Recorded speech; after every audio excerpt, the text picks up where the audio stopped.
सबसे बड़ा जो इस टाइम मुद्दा चल रहा है वो चल रहा है कि कौन से स्टूडेंट्स जो हैं वो डीवी देने ना जाएं।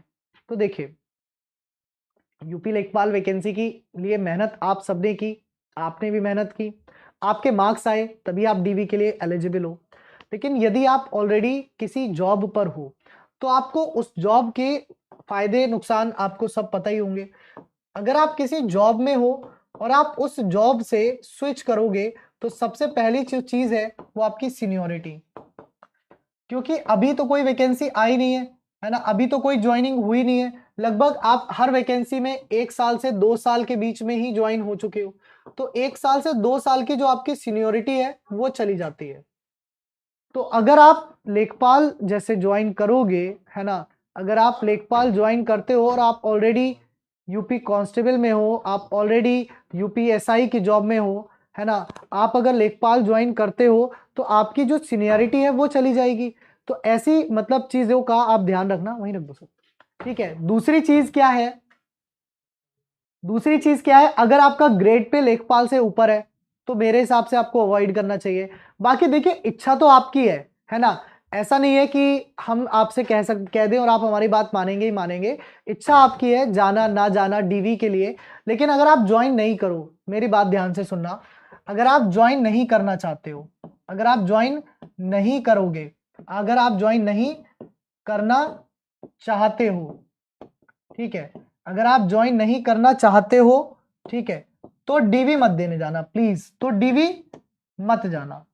अगर आप ज्वाइन नहीं करना चाहते हो तो डीवी मत जाना, क्योंकि आपकी वजह से हो सकता है किसी एक गरीब बच्चे को, हो सकता है किसी एक गरीब स्टूडेंट को, हो सकता है किसी एक गरीब माता पिता के किसी बच्चे को नौकरी मिल जाए।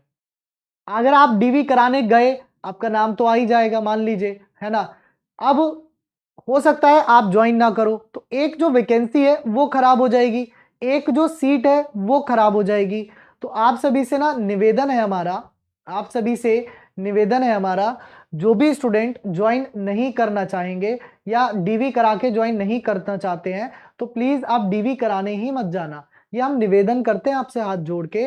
रीजन इज, बहुत सारे बच्चे ऐसे होते हैं जिनके पास अभी जॉब नहीं है। अगर आप, हो सकता है आप ऑलरेडी जॉब पे हो और आप डीवी छोड़ते हो तो उनको मौका मिल जाए, आप उस सीट को खराब मत करना, ठीक है। ये हमारा आपसे निवेदन है।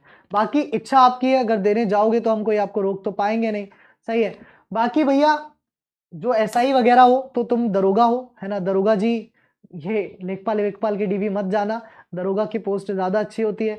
अगर आप कांस्टेबल में हो और आप ऑलरेडी 3-4 साल हो चुके हैं आपको, तो आप लेखपाल आते हो तो आपकी वो सारी सीनियोरिटी चली जाएगी, है ना, 3 से 4 साल की सीनियोरिटी जो थी वो भी चली जाएगी। आप टीचर हो, आप लेखपाल में जाते हो तो सीनियोरिटी चली जाएगी। तो ये सारे जो मुद्दे हैं इन सभी का आपको अहम ध्यान रखना है, क्योंकि सीनियोरिटी जो है वो बहुत मैटर करती है। जब आप लेखपाल में जाएंगे किसी भी एक अच्छी पोस्ट से, किसी भी एक अच्छी वैकेंसी से, तो मे बी पॉसिबल हो सकता है आपके साथ ये सीनियोरिटी वाली जो है वो समस्या सामने आए। तो ऐसी चीजें मत करना, और अगर आपका ग्रेड पे लेखपाल के ग्रेड पे से ऊपर है तो भी आप इसको मत जाना।